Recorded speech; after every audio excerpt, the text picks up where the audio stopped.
கிறிஸ்தேசுவில் மிகவும் அதிகமாக நேசிப்படுகிறவர்களே, மீண்டுமாக உங்கள் யாவரையும் இறைமைந்தன் இயேசுவின் திருப்பெயராலே இந்த செப்டம்பர் மாதம் 26ஆம் நாளிலே சந்திப்பதில் மிகுந்த மகிழ்ச்சி அடைகிறோம். இந்த காலை நேர இறை தியானத்தை நாம் ஆரம்பிக்கலாம். நமது ஆரம்பம் பிதா, குமாரன், பரிசுத்த ஆவியின் நாமத்தில் உள்ளது. ஆமென். ஜெபிப்போம். மகா இரக்கமும் கிருபை நிறைந்த நல்லாண்டவரே, எங்கள் ராஜாதி ராஜாவே, கர்த்தாதி கர்த்தா, ஆசீர்வதிக்கப்பட்ட மனமகிழ்வான இறைவா, காலை வேளைக்காக நன்றி செலுத்துகிறோம். கடந்து போன இரவில் எங்களோடு இருந்து இந்த புதிய நாளின் காலை வேளையிலே உம்முடைய இறை வார்த்தை நாங்கள் கேட்டு அதன்படி நடக்க கர்த்தர் கிருபை தார். இந்த நாளிலே ஆண்டவரே, இந்த நாளின் இறை செய்தியையும் பாடல் வேளையும் ஜெப வேளையும் எங்களுக்கு ஆசீர்வதியும். இதை கேட்டு பயன்பெறுகிற எல்லாருடைய இல்லங்களிலே உள்ளங்களிலே உம்முடைய இறை அமைதி ஆசீர்வாதம் தங்கியிருக்க வேண்டுமா ஜெபிக்கிறோம். அடியார்களாய் எங்களை எல்லாரையும் எடுத்து நீர் பயன்படுத்தும். இயேசு ராஜாவின் நாமத்தில் ஜெபிக்கிறோம் நல்ல பிதாவே, ஆமென். காலை வேளையில நாம் 624வது பாடலாகிய இயேசுவின் நாமம் இனிதான நாமம், இணையில்லா நாமம், இன்ப நாமம் என்ற பாடலை சாரோடு இணைந்து நாம் பாடுவோம். 624.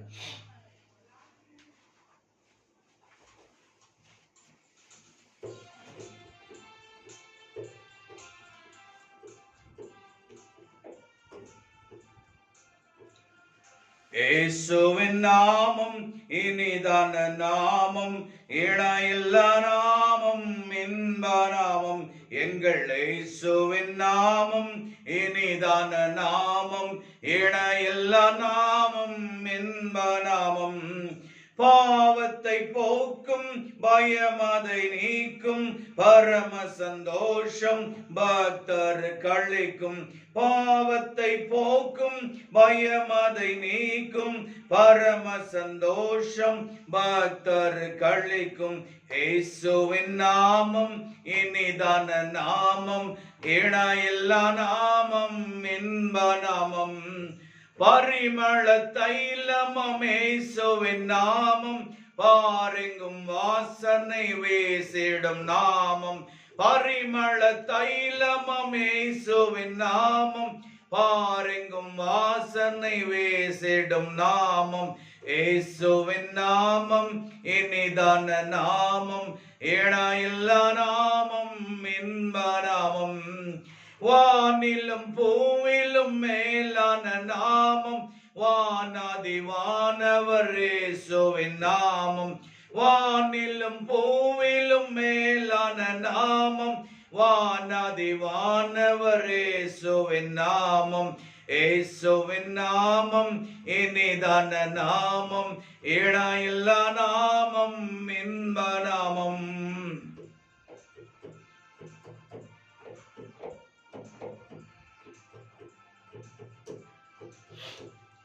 நேற்றும் என்றும் என்றும் மாறிட நாமம், நம்பினோரை என்றும் கைவிட நாமம். முழங்கால் யாவும் முடங்கிடும் நாமம், மூன்றில் ஒன்றாக ஜொலிப்பவர் நாமம். சாத்தானின் சேனையை ஜெயித்திட்ட நாமம், சாப பிசாசை துரத்திடும் நாமம். இயேசுவின் நாமம் இனிதான நாமம், இணையில்லா நாமம், இன்ப நாமம். எங்கள் இயேசுவின் நாமம் இனிதான நாமம், இணையில்லா நாமம், இன்ப நாமம்.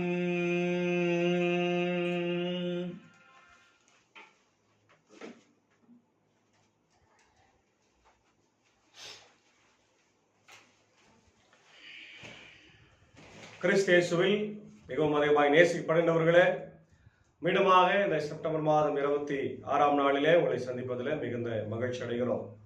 இந்த காலை நேரத்தில் நாம் தியானிக்கும்படியாக தெரிந்து கொண்ட வேத பகுதி அது யாக்கோபனுடைய நிருபம் 5ஆம் அதிகாரம் 1 முதல் 12 வசனங்களிலே இருக்கின்ற இறை வார்த்தைகள். இந்த வார்த்தைகள் இதனுடைய தலைப்பை நாம் பார்த்தோம்னு சொன்னால், செல்வம், நீதி, பொறுமை, அதே போல எதிர்பார்ப்பு, அடக்கம் என்கின்ற ஒரு வார்த்தைகளை பயன்படுத்தி இங்கே சொல்லப்பட்டிருக்கிறதை நம்ம பார்க்கிறோம். சகிப்புத்தன்மை, இந்த வார்த்தைகள் எல்லாம் இந்த பகுதியில் பயன்படுது. செல்வம், நீதி, பொறுமை, சகிப்புத்தன்மை, எதிர்பார்ப்பு. அன்பானவர்களே, இந்த பகுதியில் யாக்கோபு பெரிய செல்வந்தர்களை அவர் அணுகி அவர்களுக்கு மற்றவர்களிடத்தில் உதவி செய்யும்படி சொல்லுகிறார். அதே போல ஏழைகளிடத்தில் நீங்கள் சகிப்புத்தன்மையோடும் அன்போடும் நீதியோடும் நடந்து கொள்ளுங்கள் என்று சொல்லுகின்றார். முதல் 6 வசனத்தில் நாம் பார்த்தோம்னு சொன்னா வார்னிங்ஸ் டு த ரிச், செல்வந்தர்களுக்கான ஒரு எச்சரிக்கை என்று சொல்லப்படுகிறது. செல்வர்களே, சற்று கேளுங்கள், உங்களுக்கு வரப்போகும் இழி நிலையை நினைத்து அலறி அழுங்கள். உங்கள் செல்வம் மக்கி போயிற்று, உங்கள் ஆடைகள் பூச்சிகளினால் அரிக்கப்பட்டு விட்டன, உங்கள் பொன்னும் வெள்ளியும் துருப்பிடித்து விட்டன. அந்த துருவே உங்களுக்கு எதிராய் சான்றாக இருக்கும். அது நெருப்பு போல உங்கள் சதையை அழித்துவிடும். இந்த இறுதி நாட்களில் செல்வத்தை குவித்து வைத்திருக்கின்றீர்களே, உங்கள் வயலில் அறுவடை செய்த வேலையாட்களுக்குரிய கூலியை பிடித்துக் கொண்டீர்களே. அது கூக்குரல் இடுகிறது. அறுவடை செய்தவர்களின் கூக்குரல் படைகளின் ஆண்டவருடைய செவிக்கு எட்டி உள்ளது. இவ்வுலகில் ஆடம்பரமாகவும் இன்பமாகவும் வாழ்ந்தீர்கள். கொல்லப்படும் நாளுக்காக உங்கள் உள்ளங்களை கொழுக்க வைத்தீர்கள். நேர்மையானவரை குற்றவாளி என தீர்ப்பளித்து கொலை செய்தீர்கள். ஆனால் அவர் உங்களை எதிர்த்து நிற்கவில்லை. அன்பானவர்களே, மிக எச்சரிக்கை மிகுந்த ஒரு இறை வார்த்தையாக நம்முடைய எல்லாருக்குமே இது இருக்கிறது. செல்வந்தர்களுக்கு மட்டுமல்ல, எல்லா மக்களுக்கான ஒரு எச்சரிக்கை. அதாவது செல்வத்தை மிக அதிகமாய் சேர்த்து வைத்திருக்கிறவர்களுக்கும் சரி, அதே போல செல்வத்தை சேர்க்க நினைக்கிறவர்களுக்கும் சரி, செல்வத்தை சேர்க்க கடல் கடந்து வெளிநாடுகளுக்கு செல்கிறவர்களுக்கும் சரி, இவையெல்லாம் ஒரு எச்சரிக்கையா இருக்கு.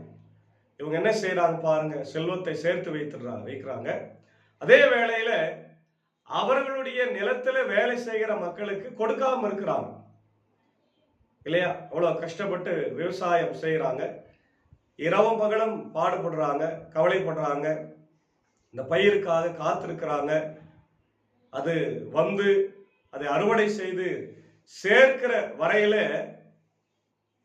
இன்றைக்கு விவசாயிகள், பெருங்குடி மக்கள் கஷ்டப்படுறாங்க.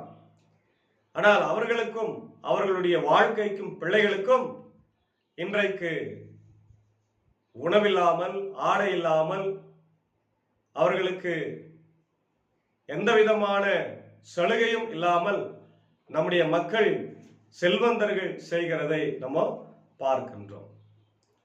அத தேவனுடைய பிள்ளைகளே, இந்த காலை நேரத்தில் செல்வந்தர்களாய் இருக்கிற நம்ம எல்லாருக்கும் ஒரு எச்சரிக்கை.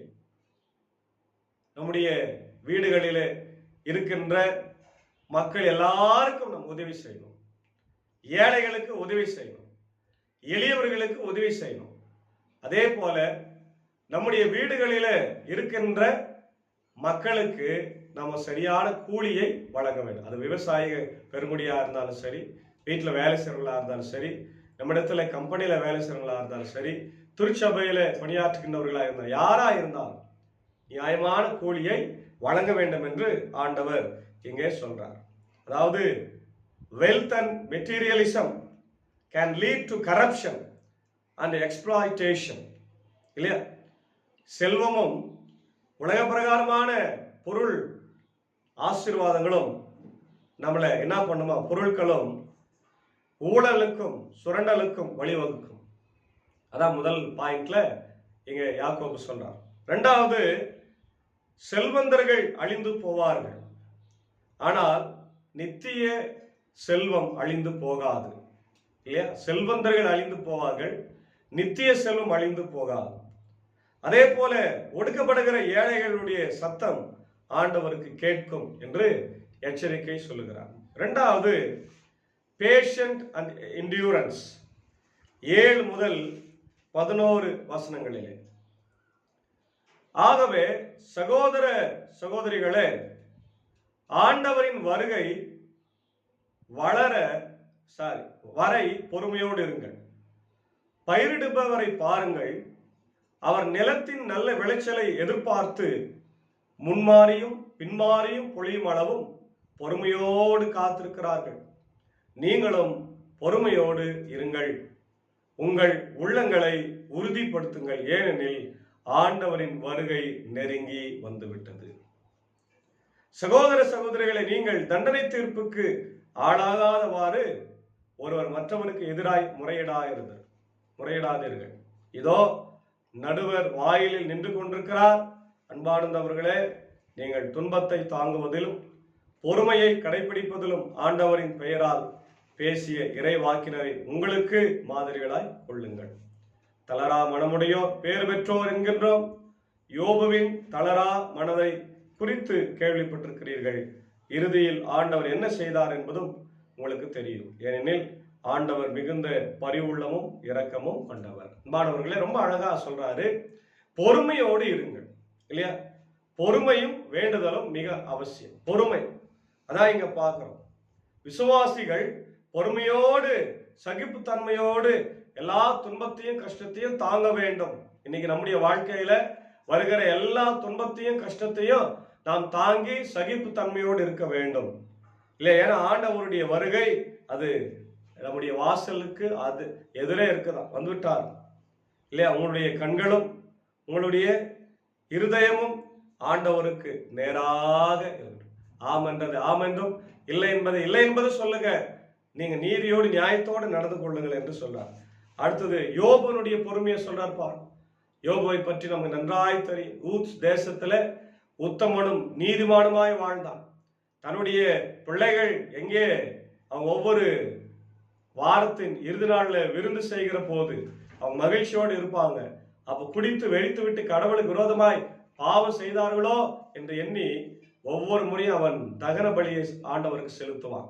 நீதி உள்ளவன், நியாயாதிபதியாக அவன் வாழ்ந்தான்.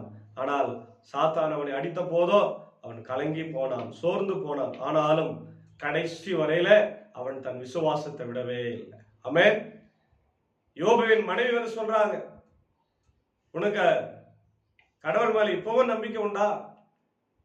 இவ்வளவு வியாதியை கொடுத்திருக்கிறாரே, நீ சாகர மாதிரி இருக்கிறியே, ஆண்டவரை சபித்து விட்டு இறந்து போகணும். உடனே யோபு நிமிர்ந்து உட்கார்ந்து இருக்கிறார். நீ பார்த்துட்டு சொல்றாரு, பைத்தியக்காரி மாதிரி பேசுறியே, ஆண்டவரிடத்திலிருந்து நன்மையை பெற்றுக்கொண்ட நாம் ஏன் தீமையை பெறக்கூடாது? கர்த்தர் கொடுத்தார், கர்த்தர் எடுத்தார். கர்த்தருடைய நாமத்திற்கு ஸ்தோத்திரம். ஹல்லேலூயா. The very strongest faith of Job, the very profound statement of Job. யோபனுடைய மிக சிறந்த ஆக சிறந்த ஒரு ஸ்டேட்மெண்ட், பைபிள்ல மிக முக்கியமான ஒரு ஸ்டேட்மெண்ட். எல்லா சூழ்நிலையிலும் நான் கர்த்தரை துதிப்பேன், விடவே மாட்டேன். கடைசியா சொல்றார் 12ஆம் வசனத்துல ஜெபத்தை பற்றி. எல்லாவற்றுக்கும் மேலாக என் சகோதர சகோதரிகளே, நீங்கள் ஆணையிடவே வேண்டாம். விண்ணுலகின் மீதும் மண்ணுலகின் மீதும் நீங்கள் எதுக்கும் ஆணையிடாதீங்க. ஏனென்றால் ஆம் என்றால் ஆமேன் என்றும், இல்லையா, இல்லை என்றால் இல்லை என்றும் நீங்க சொல்லுங்க. நீங்கள் தண்டனை தீர்ப்புக்கு உள்ளாக மாட்டீங்க. இல்லையா? அப்போ பொறுமையோடு மன்றாடிய யோபுவை போல நாமும் மன்றாட வேண்டும். அதே போல எலியா தன்னுடைய மக்களுக்காக அவர் ஜெபித்தார். அது போல நாமும் ஜெபித்து ஆண்டவருடைய ஆசீர்வாதங்களை பெற்றுக்கொண்டு வாழ இந்த காலை வேளையிலே எல்லா விதமான கஷ்டத்திலும் துன்பத்திலும் நாம் வாழ தூய் ஆவியானவர் வழிநடத்தி காப்பாராக. ஆமென். ஜெபம் செய்வோம். மகா இரக்கமும் கிருபை நிறைந்த நல்லாண்டவரே, எங்கள் ராஜாதி ராஜாவே, கர்த்தாதி கர்த்தாவே, இந்த ஆசீர்வதிக்கப்பட்ட மனமகிழ்வான ஆண்டவரே, காலை வேளைக்கு நன்றி செலுத்துகிறோம். இந்த நாளிலும் இதோ செல்வந்தர்களுக்கான ஒரு எச்சரிக்கையையும் ஆண்டவரே ஏழைகளுக்கான ஒரு விழிப்புணர்வையும் தந்திருக்கிறேன். நாங்கள் செல்வந்தர்களா இருந்தாலும் கூட ஆண்டவரே, என்னுடைய செல்வத்தினாலே ஏழை எளிய மக்களை ஒடுக்காமல் நசுக்காமல் அவர்களுக்கான தேவைகளை சந்திக்கின்ற மக்களாய் உதவி செய்கிறவர்களாய் நாங்கள் வாழ ஆண்டவர் நீர் கிருபை தார். இது வேதத்தில் வாசித்து கேட்டோம். செல்வந்தர்களுக்கு ஒரு பெரிய எச்சரிக்கையை தருகிறேன். உடைய வருகைக்காக அவர்களை காத்திருக்கும்படியாய் செய்கிறேன். அதே போல ஏழைகளும் கூட தங்களுடைய ஆண்டவரே வறுமை நிமித்தமும் கஷ்டத்து நிமித்தமும் உன்னை விட்டு விலகாதபடி காத்தருள வேண்டுமாய் ஜெபிக்கிறோம். இந்த இறை வார்த்தையை கேட்டுக்கொண்டிருக்கிற அகில உலகத்தில் இருக்கிற எல்லா மக்களையும் ஆசீர்வதி. America, UK, Australia, New Zealand, Philippines, gulf கண்ட்ரிஸ்ல இருக்கிற மக்கள், இப்படி இந்தியாவில் தமிழ்நாட்டில் இருக்கிற மக்கள், ஆண்டவர் எல்லாரையும் கர்த்தர் ஆசீர்வதிங்க. தேவையை சந்திங்க. வியாதி, பலவீனம், துன்பம், துயரத்தில் இருக்கிற மக்கள், குறிப்பாக மூத்த ஆயர்கள், ஆயர் பெருமக்கள், ஐரம்மாக்கள், டீச்சர்ஸ், ரிட்டையர்ட் டீச்சர்ஸ்க்காக ஜெபிக்கிறோம். எப்படி நிக்சரருக்காக, ராஜ்குமார் ஐயருக்காக ஜெபிக்கிறோம். எல்லாரையும் ஆசீர்வதிங்க. ஆண்டவர் இந்த நாளிலே பிறந்த நாட்களுக்கு நன்றி செலுத்துகிற மக்களுக்காக ஜெபிக்கிறோம். குறிப்பாக ஆண்டவரே என்னுடைய அருமையான என்டி தங்கராஜ் சாருடைய அன்பான குடும்பத்தின் மக்கள், கேத்ரின் வயலோ கெனடி அவர்களுக்காக நான் ஜெபிக்கிறோம். ஆண்டவர் என்டி தங்கராஜ் சாருடைய அன்பு மகள் கனடாவில் வசிக்கிறாங்க ராஜா. ஆண்டவரே அவர்களுக்கு நல்ல சுகத்தை பலத்தை தாரும். நாளிலே பிறந்த நாளைக்கு நன்றி செலுத்துகிற போதும் திவ்ய பிரசன்னம் அவர்களோடு தங்கியிருக்கட்டும். அவருடைய அன்பான குடும்பத்தின் மக்களையும் ஆசீர்வதியும். அவருடைய அன்பான மகளையும் ஆண்டவரை மகள்களையும் ஆண்டவரை மருமக்களையும் பேர பிள்ளைகளையும் கர்த்தர் ஆசீர்வதிக்கும்படியாக நான் ஜெபிக்கிறோம். தொடர்ந்து நாளில் யாரெல்லாம் பிறந்த நாளை திரும்ப நாளை காணுகிறார்களோ எல்லாரையும் கர்த்தர் ஆசீர்வதிங்க. இந்த ஊழியத்தில் எங்களோடு இருக்கிற நண்பர் சாருக்காக, ஆண்டவரை ஏஞ்சி அக்காவுக்காக, அன்பான பிள்ளைகள் மாத்தான் மறைகளுக்காக, இப்படி சாக்கோ சாருக்காக, டீச்சருக்காக ஜெபிக்கிறோம். கர்த்தர் எல்லாரும் எடுத்து பயன்படுத்துங்க. இதை யூடியூப் வழியா, ஃபேஸ்புக் வழியா பார்த்து கேட்டு பயன்பெறுகிற எல்லா மக்களுடைய வாழ்க்கையில இறை ஆசிரியர்கள் தங்கியிருக்கட்டும். அடியனையும் தொடர்ந்து நீர் எடுத்து பயன்படுத்தும். இறை மைந்தன் இயேசுவின் மூலம் ஜெபிக்கிறோம் நல்ல பிதாவே, ஆமென். கர்த்தராகிய இயேசு கிறிஸ்துவின் கிருபை, பிதாவின் அன்பு, பரிசுத்த ஆவியின் ஐக்கியம் நாளிலே நம்முடைய கூட இருப்பதாக. ஆமென்.